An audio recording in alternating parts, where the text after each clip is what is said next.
The Ghost in the Backyard.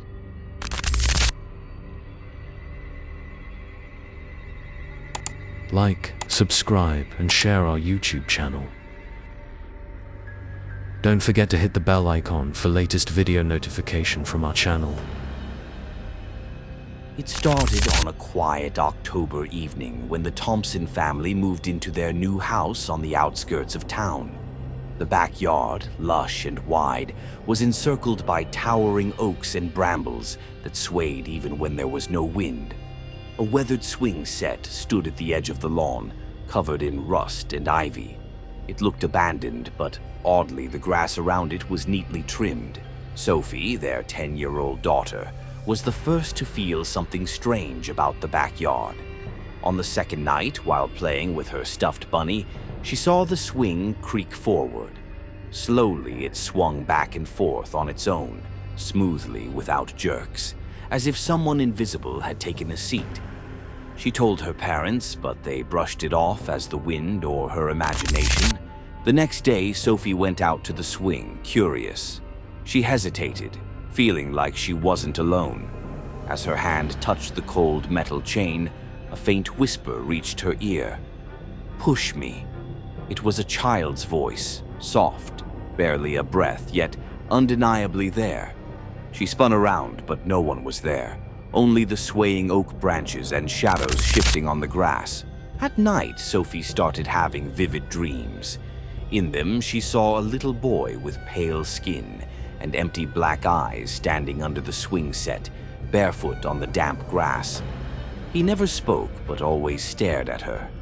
When she woke, she'd find dirt under her fingernails, as if she'd been digging in her sleep. Her parents noticed, but thought it was just from playing outside. A week later, the dog began acting strangely. Max, their golden retriever, refused to enter the backyard. He would stand at the patio door, growling low and long, the fur on his back bristling. When Sophie tried to coax him outside, Max whimpered, backed away, and stared into the dark corner by the swing with wide, frightened eyes.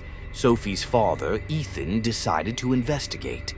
Armed with a flashlight, he walked into the backyard late at night.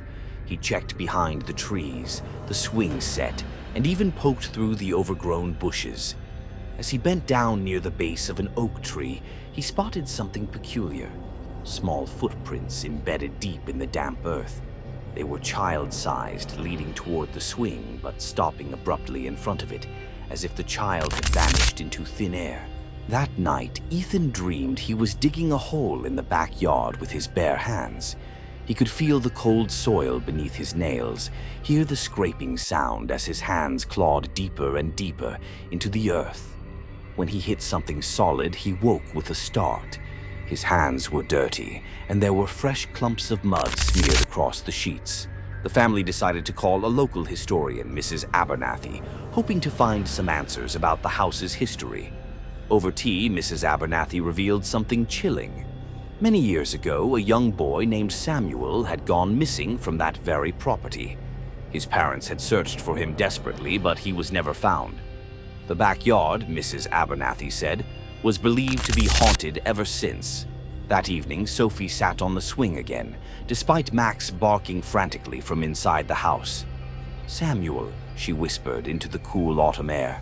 For a moment, nothing happened, until she felt a light, cold hand brush against her cheek. It was gone in a blink, but Sophie knew.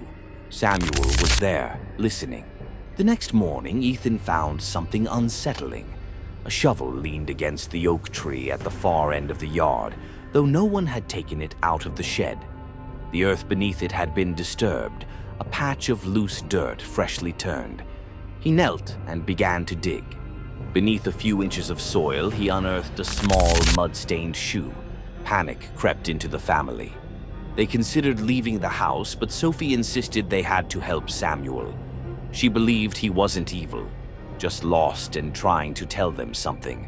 Against their better judgment, the Thompsons decided to keep digging where Ethan had found the shoe. That night, as Ethan and his wife, Claire, dug deeper, they uncovered more. A small, skeletal hand clutching a faded toy truck. The remains were too tiny to be anyone but a child's. Claire gasped, and Ethan's hands trembled. They knew they had found Samuel. As they stood frozen, a gust of cold air swept over them, and the swing began to move wildly on its own. From the corner of the yard came the sound of faint laughter, a child's laughter, innocent but unsettling.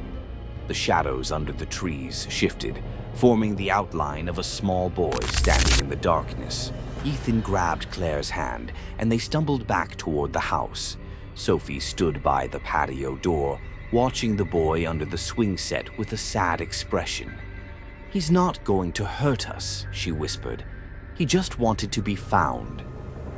As the Thompsons retreated inside, they heard the swing creak slower and slower until it stopped. The next day, the family called the authorities, who confirmed the bones belonged to Samuel, the missing boy. After his remains were taken away, the backyard grew still. The swing never moved on its own again. Max began playing outside like normal, and the oppressive chill in the air lifted. But every so often, on quiet autumn nights, Sophie swears she can still hear the faint laughter of a child drifting through the backyard, carried by the wind. Thanks for watching. Subscribe for more.